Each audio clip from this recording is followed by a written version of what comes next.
আমি doctor M Hossain, সোয়াইহাট, সোম থেকে শনি বিকেল 4টে থেকে রুগী দেখি।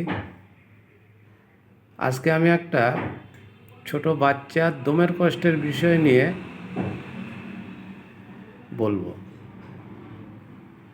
বাচ্চাটা আমার কাছে নিয়ে এসেছিল, তার আগে প্রায়ই দমের কষ্ট হতো এবং কলকাতার আইডিতে ভর্তি করতে হতো। সেখানে থেকে সুস্থ হতো, আবার বাড়ি ফিরে নিয়ে আসতো।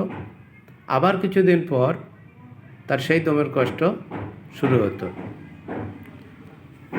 তো বাচ্চাটাকে আমার কাছে নিয়ে এসেছিল আমার পরিচিত একজন ব্যক্তি, তার চাচাতো ভাইয়ের বাচ্চা। হোমিওপ্যাথির প্রতি তাদের কোনো বিশ্বাস ছিল না। তারা বললো, এত বড় বড় জায়গায় চিকিৎসা করাই, আর হোমিওপ্যাথিতে এই রোগ ভালো হবে? তো আমার সেই পরিচিত ব্যক্তিটা জোর করেই এখানে একরকম নিয়ে এসেছিল। আমার কাছে নিয়ে আসার পর আমার কাছে ট্রিটমেন্ট শুরু হয়। 2-3 মাস আমার কাছে চিকিৎসা ছিল। তো আমি কনস্টিটিউশনাল মেডিসিন দিয়েছিলাম আর্সেনিক, আর তার সঙ্গে অ্যারেলিয়া মাদার দিয়েছিলাম। বাচ্চাটা ভালো ছিল। 2-3 মাস, 4 মাস, 5 মাস বাচ্চাটা ভালো ছিল। তারপরে ওই বাচ্চার একটু অসুবিধে হলে অ্যারেলিয়া মাদারটা খাওয়াতো। তো এইভাবে 1 বছর ওরা ওই যখন একটু অসুবিধা হয় অ্যারেলিয়া মাদারটা খাওয়াতো। তো আমার কাছে চিকিৎসায় আনার পর থেকে তাকে আর কোনোদিনই আইডিতে ভর্তি করতে হয়নি এবং সে সম্পূর্ণ সুস্থ। এখন তার চিকিৎসা দরকার হয় না। এই সঙ্গে আরেকটা দমের কষ্টের বাচ্চার কথা বলি। আমার তখন চেম্বারটা কয়েক বছরের চেম্বার, নূতন প্র্যাকটিস শুরু করেছি। তো আমার চেম্বারে আমি আছি। এমতো অবস্থায় একটা বাচ্চাকে নিয়ে আসলো একেবারে আনকনসাস অবস্থায়। আমার পাশে অ্যালোপ্যাথি ওষুধের দোকান আছে, সেখানে একটা কোয়াক ডাক্তার বসে। সে তাকে দেখেছিল, দেখে তার অবস্থা দেখে বলল, এক্ষুনি হসপিটালে নিয়ে যান, অক্সিজেন দিতে হবে, এর অবস্থা খুব ভালো না। তো আমার কাছে নিয়ে আসলো, নিয়ে এসে আমার চেম্বারের এখানে শুইয়ে দিল। একটা বেঞ্চি ছিল, বেঞ্চিতে শুয়ে দিল।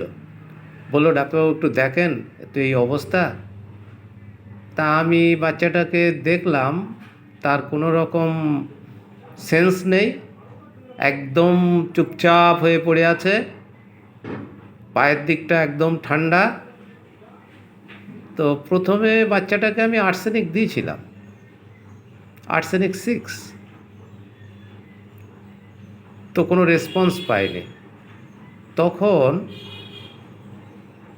আমি ওকে অ্যারেলিয়া মাদার 3-4 ফোঁটা অল্প একটু জলে দিয়ে ওকে খাইয়ে দিলাম। আমি কি বলবো, মানে আমার ভাষা নেই বলার। 10 থেকে 20 সেকেন্ডের মধ্যে বাচ্চা ইমপ্রুভ করতে শুরু করলো। তারপরে 10-15 মিনিটের মধ্যে বাচ্চা উঠে বসলো। সেই বাচ্চার আর হসপিটালে নিয়ে যেতে হয়নি। সে আস্তে আস্তে সম্পূর্ণ সুস্থ হয়ে গেল। তারপরেও তার অসুবিধে হলে আমার কাছে নিয়ে আসতো। তারপরে কয়েক মাস আগে একবার আমার কাছে নিয়ে এসেছিল। সে বাচ্চা এখন বড় হয়ে গেছে, তার বিয়ে হয়ে গিয়েছে। তো এই হচ্ছে হোমিওপ্যাথি। আরও একটা বাচ্চার কথা বলি। এই বাচ্চাটাও দমের কষ্টের বাচ্চা। আমার পাশেই চিকিৎসা হয়েছিল, ডাক্তার দেখে বলল এক্ষুনি হসপিটালে নিয়ে যান। তো তারা অ্যাম্বুলেন্স নিয়ে এসছে, অ্যাম্বুলেন্সে বাচ্চাটা বসেও আছে। আমার এক পরিচিতি, সে বলল ডাক্তারবাবু একটু দেখেন না, একটু ওষুধ দেন না। তো আমি অন্য কোনো ওষুধ না, শুধু অ্যারেলিয়া মাদার দিলাম 2-4 ফোঁটা। সেই বাচ্চাকে আর হসপিটালে নিয়ে যেতে হয়নি, অ্যাম্বুলেন্স ছেড়ে দিল, বাচ্চা বাড়ি নিয়ে গেল। সেই বাচ্চা আস্তে আস্তে তারপরে চিকিৎসায় ছিল আমার আন্ডারে, সেই বাচ্চা সম্পূর্ণ সুস্থ হয়ে গেল। তো আমি অবাক যে শুধু অ্যারেলিয়া মাদার, আরও আছে কেস আমার। হ্যাঁ, কনস্টিটিউশনাল ট্রিটমেন্ট ছিল, তার সঙ্গে অ্যারেলিয়া দিয়ে দমের কষ্ট কত ভালো হয়েছে সেটা আমার হিসেবে নেই। আমি 29 বছর প্র্যাকটিস করছি, এটা আমার অভিজ্ঞতার কথা শেয়ার করলাম। আপনারা যারা দেখছেন আমার ভিডিও, যারা প্র্যাকটিশনার, জুনিয়র প্র্যাকটিশনার আছেন, তারা অ্যাপ্লাই করে দেখতে পারেন। আশা করি কাজ হবে এবং বাচ্চাদের দমের কষ্ট একদম ভালো হয়ে যায়। বড়দের ক্ষেত্রে সমস্যা থাকে যদিও, কিন্তু আমি দেখেছি ইনফ্যান্টাইল অ্যাজমা কনস্টিটিউশনাল ট্রিটমেন্ট দিয়ে সম্পূর্ণ ভালো হয়। তো এই ভিডিও যারা দেখছেন, তারা যদি মনে করেন আমার সঙ্গে দেখা করবেন বা আমার চেম্বারে আসতে পারেন, আমার এই লিঙ্কে নাম্বার আছে, সেই নাম্বারে বা ঠিকানা আছে, চেম্বারের অ্যাড্রেস আছে, সেখান ধরে আসতে পারেন।